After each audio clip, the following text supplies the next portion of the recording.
Om Sai Ram. Today I am going to read you out chapter 12, Sai Leela's experience of Kaka Mahajani, Dhumal Pleader, Mrs.Nimonkar, Mule Shastri, and a doctor. Now let us see in this chapter how devotees were received and treated by Baba. Saints' mission. We have seen before that that the purpose or object of divine incarnation is to protect the good and destroy the wicked. But the mission of the saints is quite different. To them, the good and the wicked are the same. First, they draw the evildoers and set them on the right path. They are the Agasti to destroy the Bhav Sagar, that is, the ocean of worldly existence, or the sun to destroy the darkness of the ignorance. The gods dwell in the saints. In fact, they are not different from, or they are not different from him. Our Sai is one of these, who incarnated from the welfare of the devotees. Supreme is knowledge and surrounded with divine aura. He loved all beings equally. He was unattached. Foes and friends, kings and paupers, all were same to him. Here, his prowess. For the sake of the devotees, he gave his talks of merit and was ever alert to help them. But the devotees could never approach him unless he meant to receive them. If their appointment time did not come, they did not remember Baba, and his Leelas could not reach their ears. Then how could they think of seeing him? Some men desired to see Sai Baba, but they did not get any opportunity of taking his darshan till his Mahasamadhi. There are many such persons whose desire for Baba's darshan were not satisfied, not thus satisfied. If these persons believing in him listen to his Leelas, their quest for darshan will be to a great extent satisfied by the Leelas. Even if some persons went there by sheer luck and took Baba's darshan, were they be able to stay there longer? No, nobody could go there on his own accord, and nobody could stay there longer if he did not wish so. They could not stay there as long as Baba permitted them to stay, and had to leave the place when asked to do so by him. So everything depended on Baba's divine will. Now let us see the story of Kaka Mahajani. Once Kaka Mahajani went to Shirdi from Mumbai. He wanted to stay there for 1 week and enjoy the Gokul Ashtami festival. As soon as he took the Baba's darshan, Baba asked him, "When are you returning home?" He was rather surprised at this question, but he had to give an answer. He said that he would go home when he ordered him to do so. Then Baba said, "Go tomorrow." Baba's word was law and had to be obeyed. Kaka Mahajani therefore left Shirdi immediately. When he went to his office in Mumbai, he found his employer anxiously waiting for him. His Munim, that is the manager, suddenly fell ill, hence Kaka's presence was absolutely necessary. He had sent a letter to Kaka at Shirdi, which was redirected to him at Mumbai. Now, Bapu Sahib Dhumal's story. Now listen to another story. Once Bapu Sahib Dhumal was going to Nifad for a case. On the way he came to Shirdi, took Baba's darshan and wanted to proceed to Nifad immediately. But Baba did not permit him to do so. He made him stay at Shirdi for a week or more. In the meanwhile, the magistrate at Nifad suffered intensely from a pain in his abdomen, and the case was adjourned. Mr. Dhumal was then allowed to go and attend to his case. It went on for some months and was tried by 4 magistrates. Ultimately, Mr. Dhumal won the case and his client was acquitted. Now, let us hear the story of Mrs.Nimonkar. Mr. Nana Sahib Nimonkar, Watandar of Nimon, an honorary magistrate, was staying in Shirdi with his wife. Mr. and Mrs. Nimonkar were spending most of their time in the masjid with Baba and serving him. It so happened that their son fell ill at Belapur, and the mothers decided, with Baba's consent, to go to Belapur and see her son and other relatives and stay there for a few days. But Mr. Nana Sahib asked her to return the next day. The lady was in a fix and did not know what to do, but her god Sai came to her help. While leaving Shirdi, she went to Baba, who was standing in front of the Satewada, and Mr. Nana Sahib and others were prostrated at his feet and asked his permission to go. Baba said to her, "Go, go quickly, be calm and unperturbed.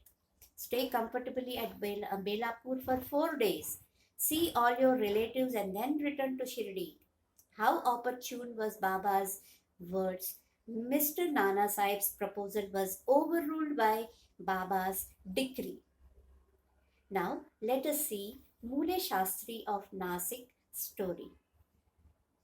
An orthodox Agnihotra Brahmin of Nasik, Mule Shastri, who had studied the 6 Shastras and was well versed in astrology and palmistry, once came to Shirdi to see Mr.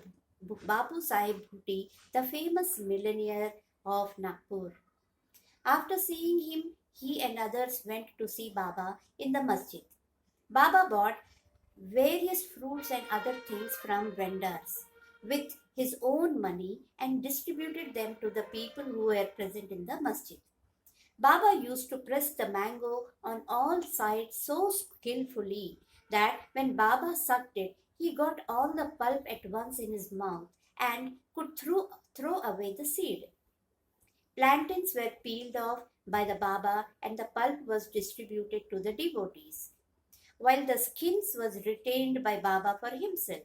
Mule Shastri, a palmist, went to examine Baba's palm and asked him to extend his hand. Baba ignored his request and gave 4 plantains to him.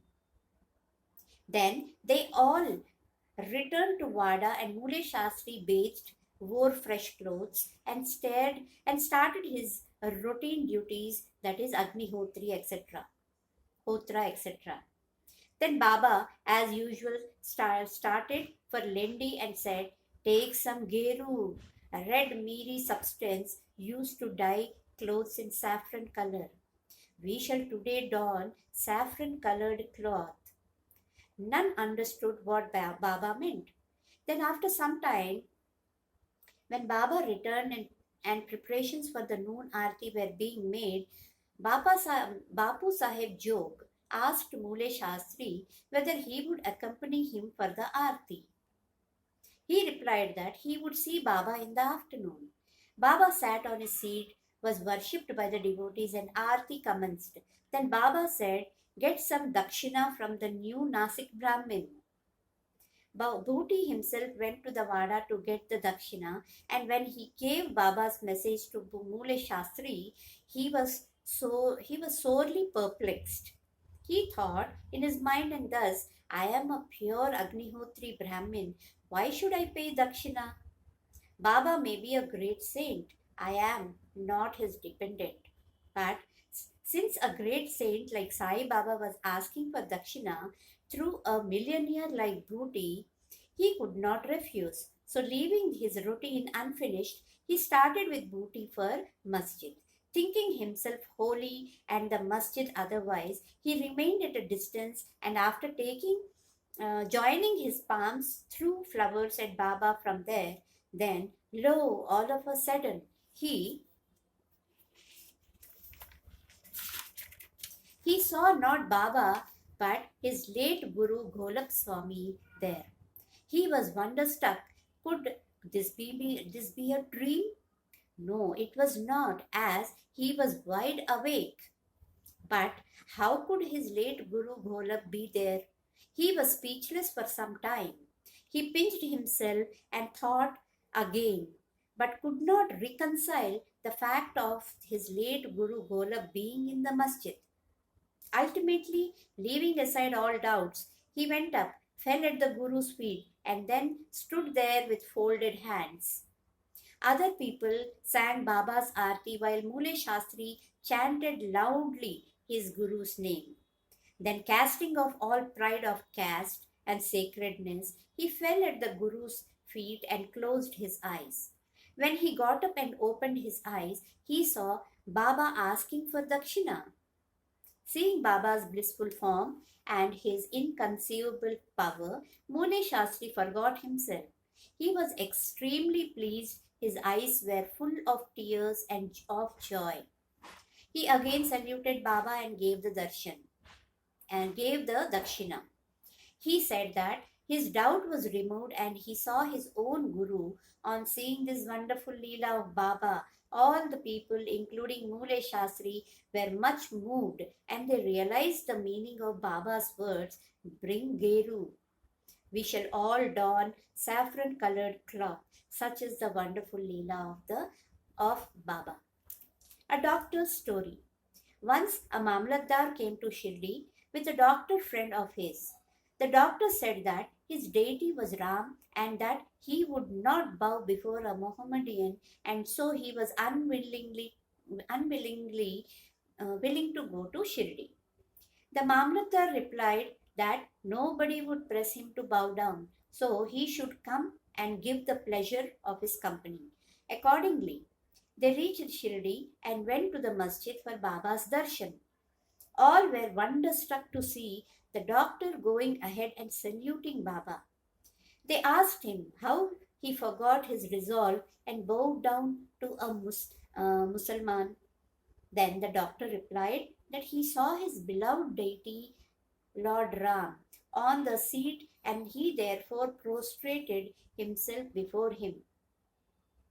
Then, as he was saying this, he again saw Sai Baba there. Being dismayed, he again said, "Is this a dream? How could he be a Mohammedan? He is a great yoga sampanna, that is full of yoga avatar." Next day, he made a vow and began to fast. He absented himself from the masjid, resolving not to go there until Baba blessed him. 3 days passed, and on the fourth day, a close friend of his from Khandesh turned up, and with him he went to the masjid for Baba's darshan. After the salutation, Baba asked him whether anybody had gone to call him so that he had come. Hearing this vital question, the doctor was very moved. The same night, he was blessed by Baba and he experienced the bliss supreme in his sleep. Then he left for his town, where he remained in the same state for a fortnight. Thus, his devotion for Sai Baba increased manifold. The moral of all the stories today I mentioned above, especially that of Mule Shastri, is that we should all have firm faith in our Guru and none else. More Leelas of Sai Baba will be described in the next chapter. Bow to Shri Sai, peace be to all.